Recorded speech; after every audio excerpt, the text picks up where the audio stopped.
The annual Dragon Boat Festival is back in Bemidji for its 20th year and is kicking off 3 days of festivities tomorrow with the Sanford Health Taco Fest for the United Way.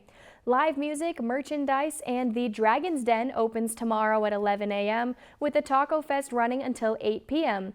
Practice sessions on the lake will run from 5 to 9, so paddlers can get a feel for the waters of Lake Bemidji and teams can find their rhythm ahead of the Donlinger Sprint Cup races on Friday, July 31st.